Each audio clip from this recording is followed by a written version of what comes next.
Hello and welcome to Dear Grief Guide, a podcast where each week I answer one anonymous letter from a listener feeling lost, stuck, heartbroken, or overwhelmed in the midst of grief.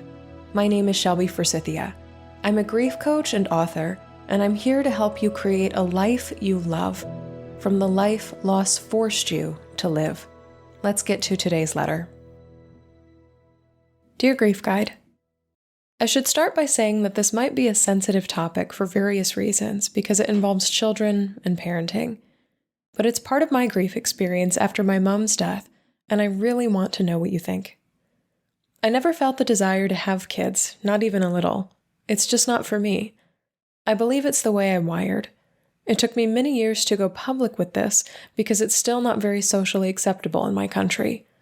Despite this, I've started telling people that I want to remain child-free for the rest of my life. But societal pressures aside, one thing that has really been bugging me lately, even though I told my mom a few months before she died that I didn't want to ever have kids, and she respected that, and I am so grateful I told her, I sometimes feel this enormous grief. I can only describe it as the grief of not passing on the bits of my mom that live on in me and thereby allowing the last physical pieces of her existence to disappear.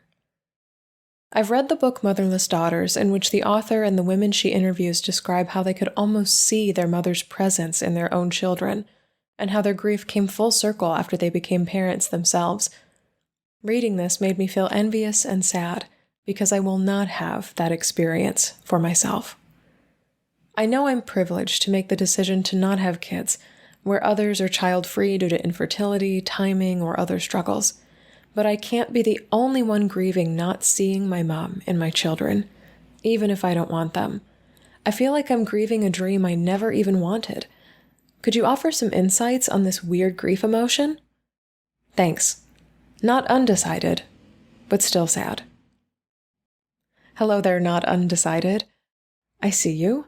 This is a weird grief. I think you chose the correct word for that, in that this is one of the stranger letters or questions that I have ever received about grief and loss. To this day, I have not received anything else like this.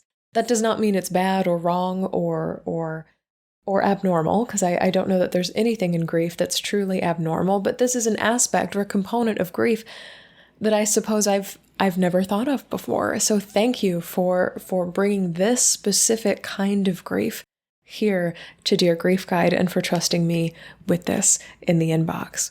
I want to start answering your question with a quote that has guided a lot of my grief experience.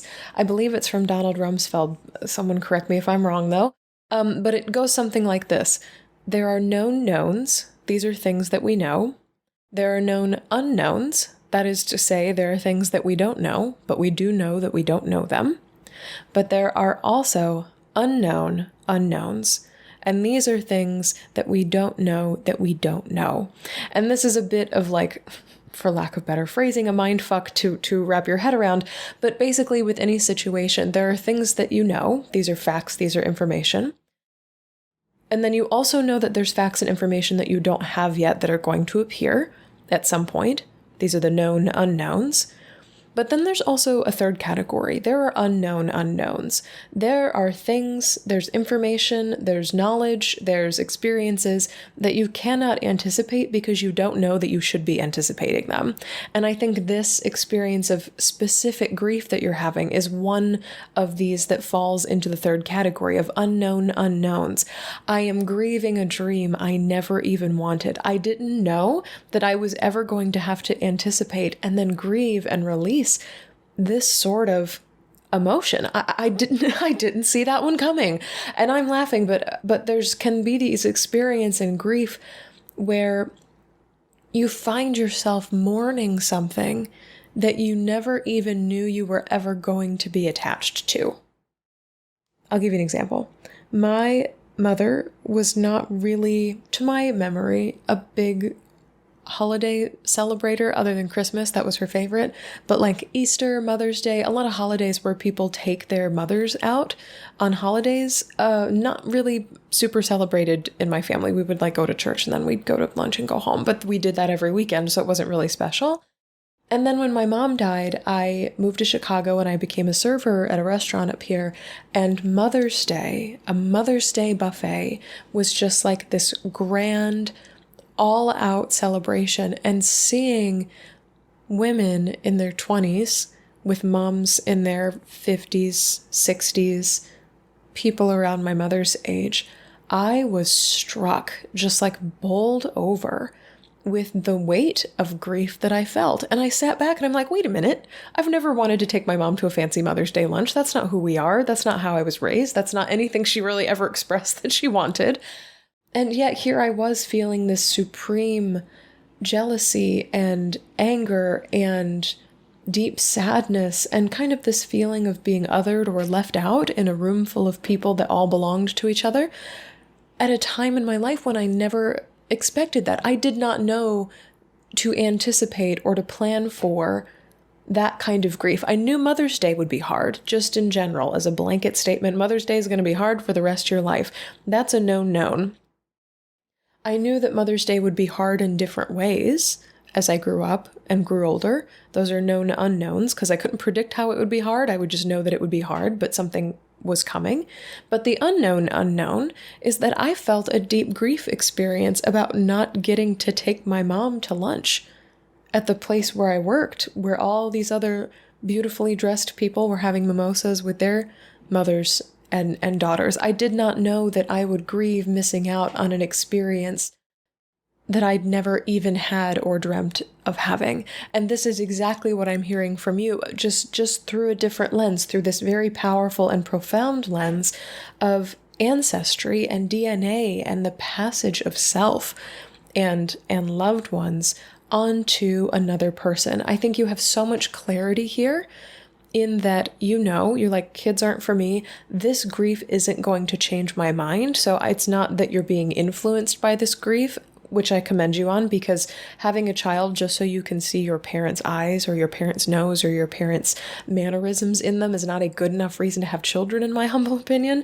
There are many other reasons to have children. And you can also hold so much space for yourself and make so much room for yourself in your grief for having this experience of mourning that will never be your reality. It's not going to be your reality because you never desired it, and it's not going to be your reality because you don't want it now. This grief has not changed your mind. And you know, logically, and you mention as well, that you exist in a world where this gets to happen for other people. Other people get to take their moms to lunch. Other people get to have children that remind them of their mothers. And they have this kind of 3 generations connection, and maybe even more, to women in their family based on their choice, their decision to make children, to have children. And that is something you will grieve being a bystander of for the rest of your life. So I think in terms of any advice I can offer you, not undecided, but still sad, is to allow that grief to surface and allow it to be irrational and allow it to not make sense and allow it to be something you didn't plan for and allow it to not be rooted in something that feels logical or oriented for you. I think that's really valid. I think this is one of those unknown unknowns in grief. We're like, well, didn't plan to grieve for that, but I guess now I am. And as much as you can invite humor into that, or levity or lightness of, well, that wasn't on my bingo card, but here we are, I think that will be helpful to you moving forward. And on a practical level, I wonder if something like, and I teach this in my online course, Life After Loss Academy, but if crafting an escape plan for moments when you're in these rooms with these other people and their children, and they're talking about how precious it is and how wonderful it is for their kids to remind them of their parents, or to have all 3 generations in a room together, these things that you didn't get to experience and you mourn not experiencing even though you never wanted them. I would encourage you to craft some sort of escape plan for when those emotions feel like too much. How do you get out of there? How do you make a graceful exit? How do you say, I need to protect myself in this moment, so I'm going to leave, and then I'll follow up with you later, or we'll hang out next week, or whatever else is going to happen? Because it is okay that your emotions around this are strong. Again, even if it's something you never wanted and don't want now, even if it's something your mom was totally okay with, it's not like you're disappointing her or letting her down in some way. This is a really valid grief experience. You are allowed to continue to have large emotions about it, even if there are all these ways you can logic or rationalize yourself out of it. I hope this is helpful. I know in the book Motherless Daughters, Hope Edelman, who I interviewed for another podcast that I did called Coming Back, she's written more than two wonderful books called, her famous ones are Motherless Daughters, and another one I love is called The After Grief, but you might actually pick up her second book, The After Grief. It's about what she refers to as the long arc of loss. And so it goes beyond the first year or two of life after loss and goes into loss for a lifetime, coping with grief for a lifetime, which is very much also what we talk about in Life After Loss Academy. But this sense that your grief comes with you and there will be new things to grieve, whether you anticipate them like birthdays and anniversaries and milestones, whether you know they're coming, but you didn't know necessarily what form they would take, such as what's going to happen on a wedding day or when you graduate or buy a house or get this new job. And then also grieving and coping with the things that you didn't anticipate coming that are coming anyway. She has a really lovely structure in her book, The After Grief, for that. So if you have access to a bookstore or a library near you, that's one of my all-time favorite books for the years beyond the first few of grief, for the 5 years and the decades after devastating loss. She has a lot more stories, a lot more research, and it's really just a lovely book to pick up. So yes, those 2 things for you, those 3 things for you. Allow this unknown to be okay with you as much as possible. Allow this kind of grief, even though it's grief over something you never wanted, to bring its bags full of emotions to your feet. Be willing to unpack them with grief and honor them and validate them and say this is real, even though it doesn't feel rational or even though it doesn't feel warranted or even though it doesn't feel like it should be that big of a deal. If it's a big deal for you, grief, we can allow it to be a big deal for both of us. Craft an escape plan for these moments when it does get overwhelming, because I sense if you're around a lot of people with children that this will come up as you grow with them, as you grow up with them and their children. And also pick up a copy of The After Grief, Hope Edelman's book. I hope it will be a nourishing and grounding and validating companion for you on this journey. There is so much wisdom in her book, Motherless Daughters. There is even more in The After Grief. I am wishing you so much love and so much luck in knowing that there will be more unknown unknowns. And I'm hoping you can use this call as sort of a grounding or a foundation for reckoning with all of those unexpected grief waves as they arise in the future.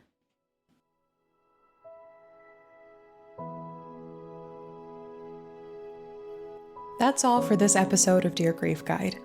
Thank you so much for joining me today. If you're ready to start moving forward after a loss, consider joining my online course and community, Life After Loss Academy. There, you'll find video lessons you can work through at your own pace, weekly live calls where I take your questions, and a welcoming community to talk about grief with others who understand. You can find the link to learn more and join today in the show notes. If this podcast helped you feel a little less alone in your grief, please subscribe and leave a review on Apple Podcasts, Spotify, or wherever you listen. And be sure to share Dear Grief Guide with a friend, because you never know what someone you love is going through. You can submit your anonymous letter for the show and find additional grief support at shelbyforsythia.com. Music for Dear Grief Guide is performed by Addie Goldstein. Editing by Ruth Spence of Synivia. Until next time, I see you. I'm so proud of you and the work that you're doing in the world. And I love you. Because even through grief, we are growing.